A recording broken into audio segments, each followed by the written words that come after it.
Bonjour à tous. Pour aborder les questions de précarité, sans-abri et personnes migrantes, nous sommes aujourd'hui avec Caroline Mayari, du juriste au GISTI, Thomas Perrault, responsable projet santé, squat et bidonville, Mission France, première urgence internationale, et Bénédicte Maraval, assistante sociale au COMED. Alors, c'est une question pour Bénédicte Maraval. On en a parlé pas mal, mais on peut peut-être développer un peu différemment.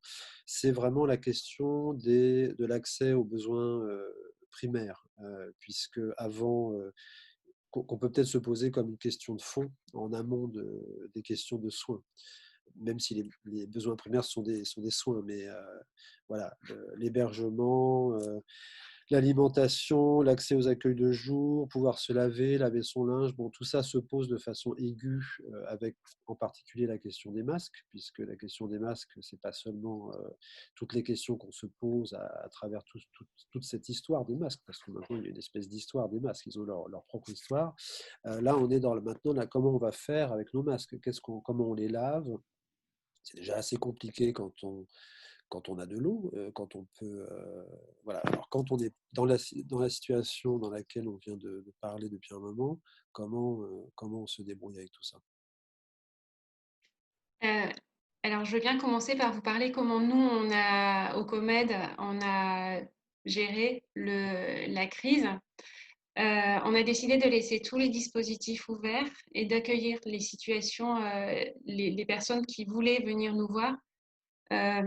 C'était des situations prioritaires et urgentes, on ne pouvait pas accueillir tout le monde. On a mis en place les gestes barrières, on a respecté les règles du confinement, mais on a décidé de rester ouverts et de pouvoir que les personnes ne trouvent pas des portes fermées partout parce qu'on constatait qu'il y a beaucoup d'associations qui ont été obligées de fermer et qui ont mis un peu de temps à se mettre en route, à réouvrir, à réfléchir à comment faire. On a mis également en place des permanences téléphoniques dont je parlais tout à l'heure, ce qui n'est pas habituel. C'était une permanence qu'on avait fermée il y a quelques temps, là qu'on a réouvert matin et après-midi tous les jours de la semaine où les personnes qui sont déjà accompagnées au COMED pouvaient téléphoner et avoir des informations.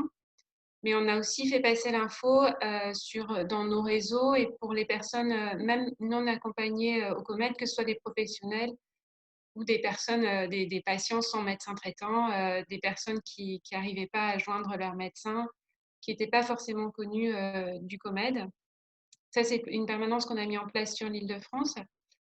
Et on a décidé également de travailler comme ce qu'on a l'habitude de faire, en pluridisciplinaire avec interprète. Donc, à travers cette permanence téléphonique également, et puis avec tous les patients qu'on accompagne déjà, on a continué à faire une prise en charge globale avec, alors c'était des échanges par mail, par téléphone, sur le social, sur le juridique, sur le médical, le psychologique.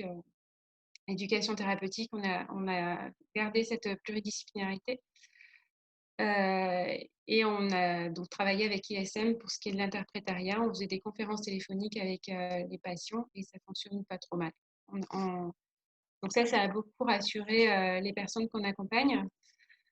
Ça nous a paru important de laisser ces permanences et de permettre aux gens de pouvoir nous contacter parce que c'était une période de stress immense à l'annonce du confinement avec toutes les habitudes qui ont changé, plus de repères pour aller chercher à manger, les hébergeants qui pouvaient mettre les personnes hébergées à la rue par peur d'être contaminées.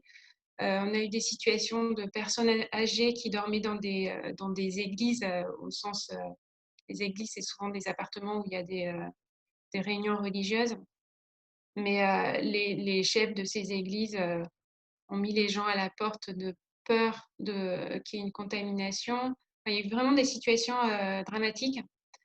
Avec des 115, pour l'hébergement, le 115 était très difficilement joignable, voire pas du tout, en fonction des départements.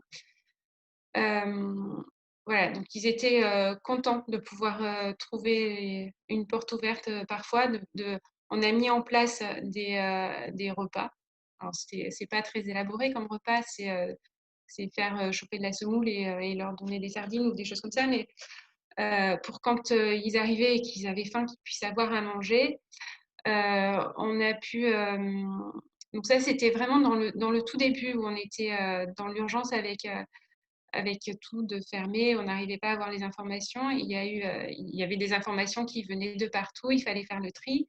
Donc ça, chacun avec nos fonctions et nos profils professionnels, on a récupéré les informations à droite à gauche, on les a triées et redispatchées en fonction de ce que nos collègues on pouvait penser qu'ils avaient besoin.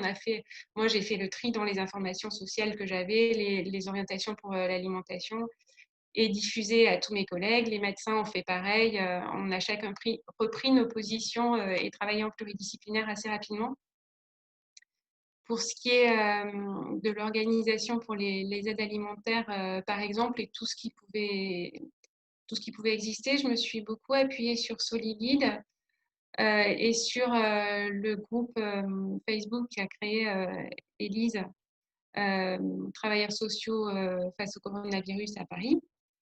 Donc là, ça nous a permis de créer un réseau qu'on n'avait pas, moi, que j'avais pas forcément avant, de pouvoir échanger avec des travailleurs sociaux à l'Île-de-France.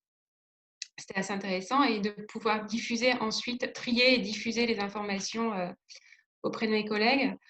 On a pu petit à petit reprendre le dessus sur ce qui était du social, avec notamment les tickets services de la Fondation Abbé Pierre. Et ça nous a permis, quand les gens sont hébergés sur Paris, on arrivait à peu près à... C'était vraiment de la survie, avec des points de distribution de sandwich ou de biscuits, de choses, de petit déjeuner, pas forcément adaptés aux personnes qui ont des pathologies chroniques. On accompagne au POMED.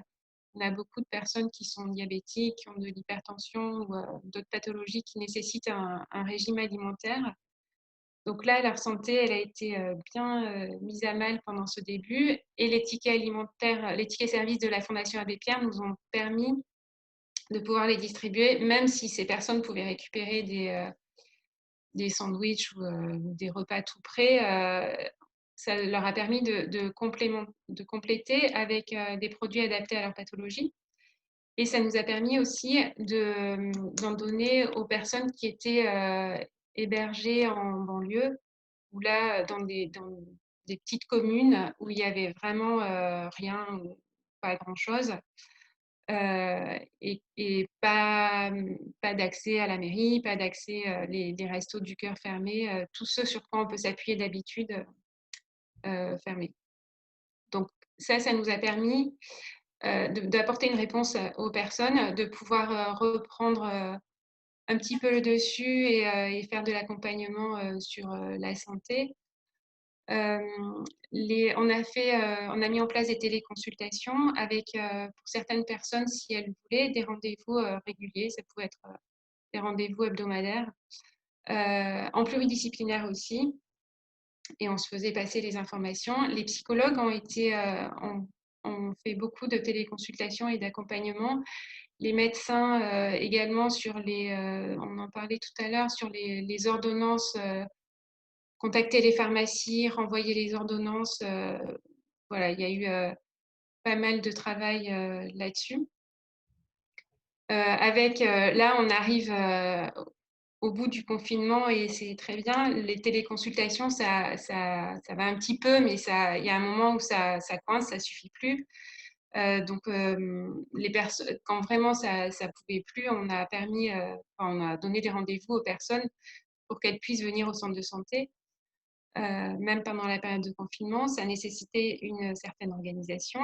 On envoyait des textos aux personnes, on envoyait des photos quand elles pouvaient les recevoir du petit papier de rendez-vous en cas de contrôle, pour également pouvoir rentrer dans l'hôpital, parce que le centre de santé du COMED est au sein de l'hôpital du Kremlin-Bicêtre. Et la sécurité à l'entrée, au départ, refusait de laisser rentrer ces personnes qui n'étaient pas hospitalisées. Et il n'y avait pas de visite. Enfin, il y a eu une incompréhension, et qui ne parlaient pas forcément français. Donc, on a mis en place des astuces comme ça. Il y a eu la question des attestations dérogatoires aussi qu'on pouvait remettre une fois que les personnes étaient au centre de santé. On leur en remettait plusieurs, expliquées dans leur langue. On se servait aussi de celles avec les langages pour les personnes qui ne parlent pas français ou anglais. Voilà, donc on a mis en place tout ça, mais on a permis aux gens d'accéder au centre de santé et de poser les questions quand elles voulaient. Ça a été vraiment du stress que tout leur quotidien, tous les lundis, je vais au Resto du Cœur, le jeudi, une fois sur deux, je vais au Secours populaire, le mardi, je prends mon cours de français. Tout ça, ça a dysfonctionné et ça a été très stressant pour les personnes. On a continué à faire de la prévention sur donc les diffusions des documents en plusieurs langues, mais ça c'était pour les personnes qui accédaient au centre de santé. On se pose la question maintenant de faire. Alors nous, on a un livret de santé bilingue avec pour les personnes. Donc ça c'est un gros livret avec sur les maladies, une partie en français, une partie dans une autre langue. Celui-là, il est en tamoul. On se pose la question par rapport au Covid et à tout ce qu'il y a eu autour de ça, comment on pourrait faire, comment on peut être assez réactif pour faire un document qui puisse être remis.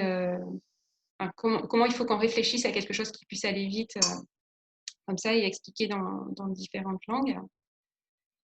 Une fois qu'on a pu sortir de cette urgence, donc on a réfléchi. On a proposé aux personnes de témoigner de ce qu'elles vivaient pendant le confinement. Ça a bien marché. Les personnes étaient... alors, on ne le proposait pas à tout le monde, mais quand on le sentait, on a été des médecins, des psychologues, des assistantes sociales à le proposer. Ça a intéressé les patients et les patientes qu'on accompagne. Ça a pris des formes certains étaient très revendicatifs et en colère contre ce qui se passait. Il y en a d'autres qui étaient très reconnaissants des soignants qui continuaient à être là. Il y a eu des réflexions, il y a eu des articles, un journaliste qui a fait un article de journaliste. On a eu un témoignage intéressant d'une infirmière congolaise qu'on accompagne, qui a été mise dans un centre d'hébergement spécialement ouvert pendant cette période, qui a un profil à risque et qui a été mise à l'abri dans ce cadre-là. Elle a commencé à faire de l'éducation à la santé dans le centre où elle était hébergée. Ça a pas beaucoup marché avec les professionnels qui travaillaient dans ce centre. En revanche, elle a réussi avec une compatriote, elle lui expliquait qu'il ne fallait pas qu'elle sorte. Elle a repris une fonction d'infirmière. Elle a fait de la prévention et c'était intéressant et valorisant pour elle.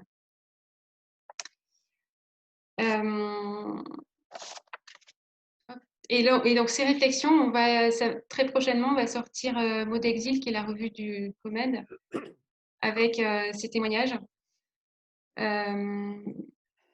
Voilà, donc on espère que ça s'est passé pendant la période, pendant la crise, et ça fait un petit peu avancer nos lignes aussi du COMED. On était un petit peu dans ces réflexions les personnes peuvent témoigner, ont des choses à dire et on va leur laisser la place.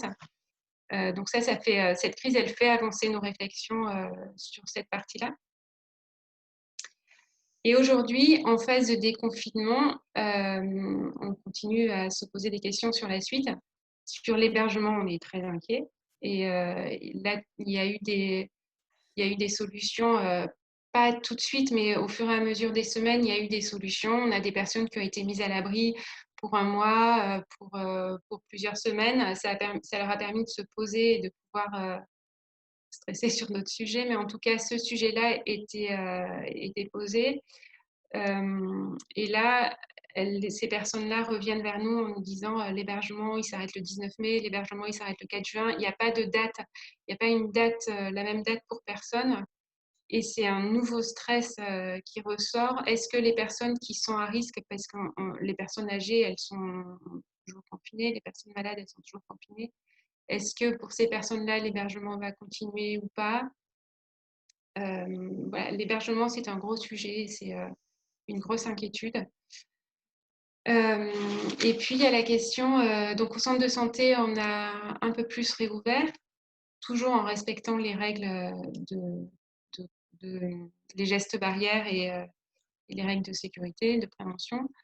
Donc, on est limité par la taille de la salle d'attente, mais on peut recevoir un peu plus de personnes et on est un peu plus de collègues sur place que pendant la période de confinement. Et pour arriver au centre de santé, donc il faut expliquer que pendant les heures de pointe, c'est pas possible de prendre les transports en commun sans attestation. On a décalé nos horaires d'ouverture pour que justement ça puisse coller avec ça. Et puis il y a la question des masques. Donc quand les personnes arrivent au centre de santé, dans tous les dispositifs du COMED, donc notamment au centre de santé, mais c'est pareil à Saint-Étienne, en PACA, en Guyane, on remet aux personnes un masque chirurgical, même si elles arrivent avec un masque. D'emblée, on donne un masque chirurgical, et si la personne est accompagnée, on donne un masque chirurgical à la personne qui accompagne également. Et après, pour repartir, donc il y a la question des masques en tissu. Avec, donc on sait qu'on ne va pas en avoir assez, a priori. On connaît les limites du masque en tissu, que c'est pas utilisable tout le temps, il faut le laver régulièrement, il y a des conditions pour le laver. On sait que les personnes qu'on accompagne ne peuvent pas toutes laver le masque toutes les 4 heures à plus de 60 degrés. Enfin, tout ça, c'est compliqué. Donc, au niveau de la santé publique, on sait qu'on ne va pas être ultra performant. En même temps, on sait aussi que c'est interdit de prendre le transport en commun sans masque. Donc, on se dit qu'on va faire du soutien et au moins leur permettre de ne pas avoir d'amende quand ils viennent au COMED. On est en cours de réflexion. On fait aussi avec les moyens du bord. Donc, pour le moment, on n'a pas reçu les masques en tissu commandés. Et puis, ça pose la question de... donc là, on se répartit sur un masque en tissu quand la personne vient nous voir une fois et qu'il n'y a pas d'autres rendez-vous prévus, mais pour qu'elle puisse repartir avec un masque correct. Et puis, 2 masques si on lui redonne un rendez-vous pour qu'elle puisse revenir nous voir avec un masque correct. Ça pose de nombreuses questions dans l'équipe sur le masque en tissu, qui le donne, quelles explications on fait, qui fait les explications, est-ce que c'est tous les professionnels ou est-ce que c'est les médecins, est-ce que c'est à l'accueil, comment on le fait, est-ce qu'on profite du fait qu'il y ait plusieurs personnes dans la salle d'attente pour faire une explication à tout le monde. Est-ce que... enfin voilà, il y a toutes ces questions et on se dit que le masque en tissu peut être un outil de prévention, évidemment avec l'interprète si la personne ne comprend pas la langue, qu'on s'assure qu'elle ait bien compris, qu'on lui permette de poser les questions si elle n'a pas tout compris ou si elle a besoin de poser des questions. Voilà, et puis après, il y a les questions très pratico-pratiques du lavage, du séchage, est-ce qu'on va trouver... là, je suis en train d'essayer de voir si on peut trouver une association partenaire qui pourrait s'occuper du lavage. Est-ce qu'on les lave ou pas au centre de santé? Comment c'est compliqué? Ou est-ce qu'on peut orienter les personnes pour faire laver leur masque en tissu, pour aller laver leur masque en tissu, que ce soit gratuit, que ce soit efficace, que ce soit à côté? Le masque en tissu, c'est des grosses questions. Merci beaucoup Bénédicte Maraval. Est-ce que l'un de vous peut réagir?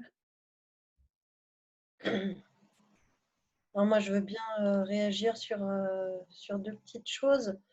Il y a la question du stress dont a parlé Bénédicte. Ce stress, en fait, bon, il était déjà extrêmement intense en période de confinement, mais en période de déconfinement, il l'est d'autant plus qu'au niveau, alors évidemment santé, mais accès aux droits.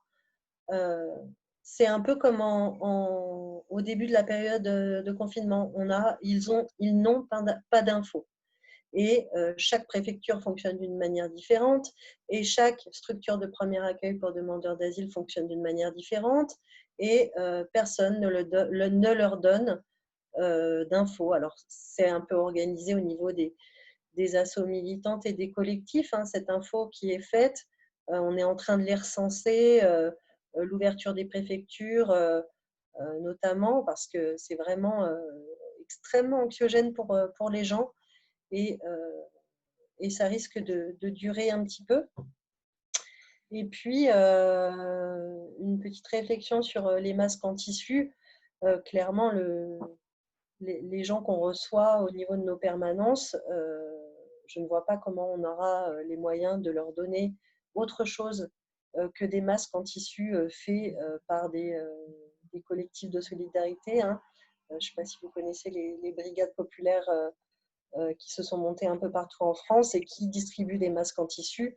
Je pense que on va passer par là, en fait, on va passer par la distribution de masques en tissu, d'où l'importance d'essayer de réfléchir à un mode d'emploi traduit en plusieurs langues, sur le lavage, comme tu l'as dit, etc. Parce qu'on n'aura pas, évidemment, de masques qui nous seront livrés pour qu'on puisse distribuer aux gens.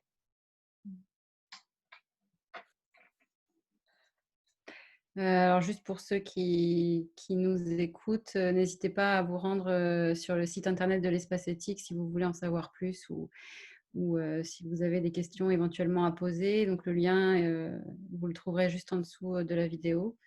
Je remercie beaucoup tous les 4 intervenants, dont Élise Plessis qui a dû partir un peu avant la fin.